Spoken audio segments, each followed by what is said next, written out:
नमस्कार, news for nation देख रहे हैं। मैं हूं आपके साथ वंदना। हमारे साथ बात करने के लिए हैं खान व भूतत्व मंत्री जनकराम और इनसे मेरा सवाल है।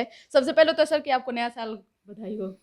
आपके चैनल के माध्यम से आपको भी और बिहार प्रदेश के 17 करोड़ 13 करोड़ जनता को भी हम कोटशा बधाई देता हूँ। नए साल की अनंत शुभकामना। सर मेरा सवाल है कि ये नया साल का आगाज हो चुका है, राजनीति आगाज हो चुका है 2022 का। क्या रणनीति होगी बीजेपी का? रणनीति क्या, बीजेपी तो 365 दिन का साल होता है, 1825 दिन भारतीय जनता पार्टी के कार्यकर्ता दबे कुचले वंचित समाज के लोगों में काम निरंतर हम लोग करते रहते हैं।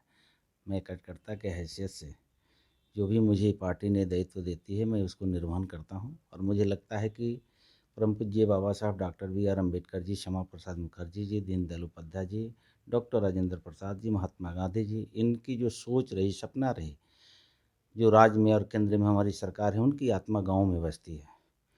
तो स्वच्छता हो, रोटी हो, कपड़ा हो, मकान हो, नल जल हो, बिहार के यशस्वी मुख्यमंत्री जी और देश के यशस्वी प्रधानमंत्री जी के यही सोच है कि अंतिम पंक्ति में बैठे लोगों को जब तक समुचित विकास नहीं होगा तब तक महापुरुषों को सपना साकार नहीं होगा। उस काम में हम लोग लगे रहते हैं। बिल्कुल। जिस तरह से अगर देखा जाए कि अभी एनडीए में 4 घटक दल हैं और चारों का जो है अलग-अलग अभी रास्ता अपनाए हुए हैं। मांझी का कहें, सहनी का कहें, जदयू, बीजेपी। क्या लगता है कि नया साल में जो खटास जो है वो उसमें मिठास होगी? मुझे लगता है कि 21 से हम लोग नए साल 22 में प्रवेश किए हैं। जो 4 घटक दल है, अटूट संबंध है। हुँ। दिखने के लिए लोगों को लगता होगा कि कहीं न कहीं खटास ज़रूर है, लेकिन हम सब एक विचार से बँधे हुए हैं। और विचार वही है कि बिहार के 13 करोड़ जनता को रोटी, कपड़ा, मकान, आवास, शिक्षा, सुरक्षा कैसे मुहैया कराई जाए। तो बिहार के यशस्वी मुख्यमंत्री नीतीश कुमार जी बखूबी बिहार की जनता को रोटी, कपड़ा, मकान, शिक्षा, सुरक्षा, सम्मान देने में सफल हो रहे हैं। कथनी करने में बहुत से नेताओं को देखा गया जिनके हाथों और जिनके माता-पिता के कंधों पर बिहार की जनता ने जिम्मेवारियाँ दी, लेकिन असफल नज़र आए।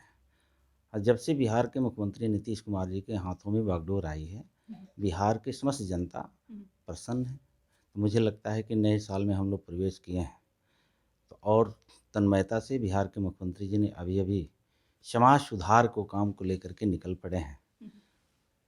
तो जो हमने महापुरुषों को नाम लिया, राजा राम मोहन राय जी, बाबा साहब अम्बेडकर जी, महात्मा गांधी जी, राजेंद्र बाबू, तमाम लोगों की सोच रही कि अंतिम पंक्ति में जो लोग हैं, माली हालात में जब तक बदलाव नहीं आएगा, सुधार नहीं आएगा, तब तक बिहार तरक्की नहीं कर सकता है।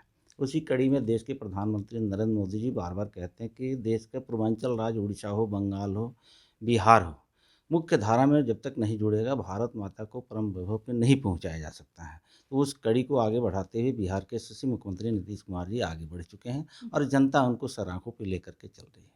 लेकिन जनकराम जी, विपक्ष कह रहा है कि नया साल में जो है हम सरकार गिराएँगे, खरमासवाद सरकार बनाएँगे। उसको कैसे देख रहे हैं? हम कहेंगे कि नए जीवन साथी लेके आए हैं और नए साल में उज्जवल भविष्य का मैं कामना करता हूँ।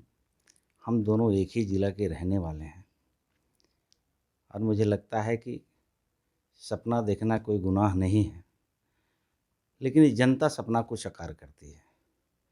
जब जब जनता के बीच में वो जाते हैं तो जनता उस लायक नहीं समझती है। जनता यशस्वी मुख्यमंत्री नीतीश कुमार के साथ खड़ी होती है। वो कहते हैं कि सरकार गिरा देंगे, तो सरकार गिराना उनका मकसद है, तो ये सरकार बनाना जनता के काम है। जनता के बीच में जब बिहार के यशस्वी मुख्यमंत्री नीतीश कुमार जी जाते हैं, देश के प्रधानमंत्री नरेंद्र मोदी जी जाते हैं, तो प्यार, आशीर्वाद एनडीए को मिलता है, न कि महागठबंधन को मिलता है। रही बात उनको सरकार गिराने की, तो अगली बार भी उन्होंने भविष्यवाणी किया था कि 15 अगस्त को ही हमने गांधी मैदान में झंडा फहराएंगे। शायद उसमें असफल हो गए। जनता ने उनको विपक्ष में बैठ करके विपक्ष की भूमिका अदा करने के लिए दिया है। मुझे लगता है कि उनको विपक्ष की भूमिका अदा करना चाहिए। लालू परिवार में कहा जा रहा है कि अब राष्ट्रीय अध्यक्ष बनाने की कवायद शुरू है आरजेडी में। कैसे देख रहे हैं? ये भी कहा जा रहा है कि नेता प्रतिपक्ष तेजस्वी यादव की ताजपोशी हो सकती है। उसमें कवायद करने की कहाँ ज़रूरत है। देश के सर्वविदित 1 अरब 30 करोड़ जनता को ये मालूम है, बिहार के 13 करोड़ जनता को मालूम है कि लोकतांत्रिक तरीके से एक ही पार्टी चलती है, जिसको एनडीए में भारतीय जनता पार्टी और यशस्वी मुख्यमंत्री नीतीश कुमार जी को माना जाता है। बिहार के मुख्यमंत्री नीतीश कुमार जी के नेतृत्व कब कौन संभालेगा, इसकी कोई गारंटी नहीं है। लोकतांत्रिक तरीके से पार्टी चल रही है, कभी किसी के ऊपर ही जिम्मेवारी आ सकती है।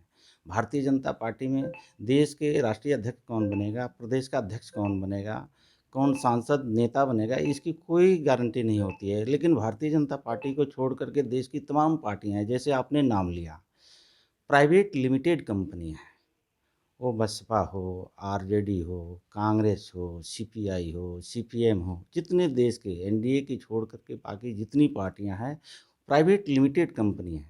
उनके खानदान से उनके बेटा और बेटी माता पिता से बाहर वो पार्टी को जाना नहीं है। देश की जनता, सर्व समाज के लोग झंडा ढोते हैं और झंडा ढोते ढोते अपने जीवन को इतिश्री कर देता है लोग। लेकिन मुख्य धारा में मुख्य पदों पे आने की जब बात होती है तो प्राइवेट लिमिटेड कंपनी का ये हश्र होता है कि अपनी बेटा और बेटी को मुख्य पदों पर लोग बैठाते हैं। तो सर्वविदित है, जिस पार्टी को आपने नाम लिया उनका बेटा बेटी अगर बनता है तो कोई आश्चर्यजनक नहीं है। एक मेरा आखिरी सवाल है, जदयू ने ट्वीट कर माफ कीजिएगा, तेजस्वी यादव पर निशाना साधे हैं। नीरज कुमार कह रहे हैं कि झारखंड के जो शिक्षा मंत्री हैं जगन्नाथ महतो, वो 54 साल की उम्र में जो है परीक्षा देने का फैसला लिया है। तेजस्वी यादव पर आए दिन जो आरोप लगाया जाता है एजुकेशन को लेकर के, उन्हें भी इस चीज़ से सीख लेनी चाहिए।